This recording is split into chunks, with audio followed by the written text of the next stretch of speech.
dalje të salarisë dhe jo brenda fshatit. Mendon gjatë orës së natëve, të natës sigurisht që ka qenë terreni akoma dhe më i vështirë për të bërë edhe zbulimi qoftë edhe nga dëshmitarët, të cilët kanë qenë prezent në automjetin e shtetasit italian. Ata edhe pse po pyeten në zyrat e TPP-s së Gjirokastrës lidhur me të gjithë ngjarjen apo sa mund ta zbardhin janë tashmë të friksuar në ato çfarë thonë dhe çfarë deklarojnë dhe sigurisht që thonë për shkak të errësirës ishte pamundur që ata të mund të identifikonin autorin e ngjarjes, por fakti që në vendngjarje kanë qenë dy automjete, një tip Range i parë, të cilin e pam në pamje dhe po transmetohet me karrotrezë para argumentit të ngjarjes, Volkswagen i cili vazhdon ende të jetë. E qartë, ishme kolegën tonë Ervina Asheja, morëm informacione për sa i përket kësaj ngjarje për atë cila ka trunditur edhe te Pelenën mbrëmjen e djeshme rreth orës 00:30 minuta kur është ekzekutuar pra shtetasi italian 44 vjeçar Eduardo Sarki, i cili prej 25 vitesh jetonte në Shqipëri, teksa ishte pronar i një fabrike tullash në kryeqytet. Ngjarja e rëndë ndodhi në fshatin Salari në vendin e quajtur Dilan, ku shtetasi italian është gjetur në rrugë pa shenja jete, ndërsa ai dyshohet se kishte dalë për gjueti bashkë me miq të tij,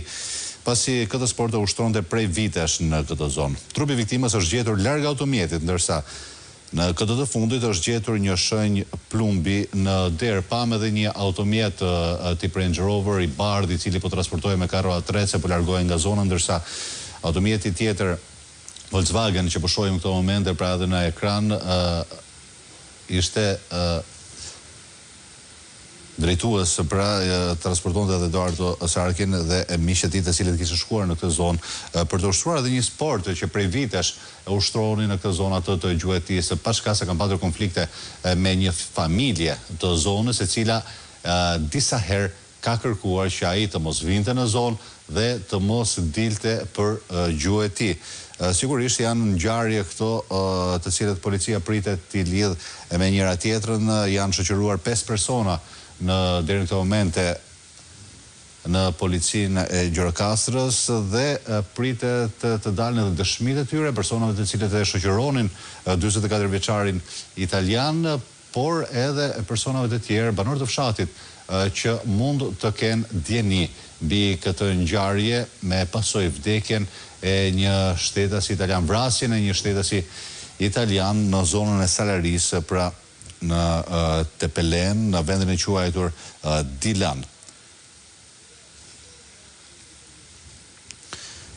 Sigurisht edhe kolega jonë Ervina Shehaj, duke parë pra dhe vështirësinë që ka dhe ajo për sa i përket qoftë valet, por edhe erës së fortë, do e kemi sërish Ervina, më dhe disa detaje pra për sa i përket kësaj ngjarje. Unë dua të pyes për sa i përket dëshmisë, a ke arritur të marrësh informacion nëse kanë dhënë dëshmi ende persona që janë shoqëruar në komisariat, sidomos ata persona të cilët shoqëronin 44 vjeçarin? Po, pra ajo që kemi mundur të sigurojmë nga ana e Drejtorisë Vendore të Policisë Gjirokastre, edhe pse ende në fakt nuk kemi një komunikat zyrtare për të vijuar apo për të zbardhur hetimet lidhur me këtë ngjarje. Ajo që bëhet e ditur është se janë të shoqëruar 5 persona ashtu si kundëretash, 2 janë pa pepir, të cilët dyshohet se janë edhe autorët e kësaj ngjarjeje të rëndë. E ndërkohë 3 shoqëruesit e tjerë janë pjesë pra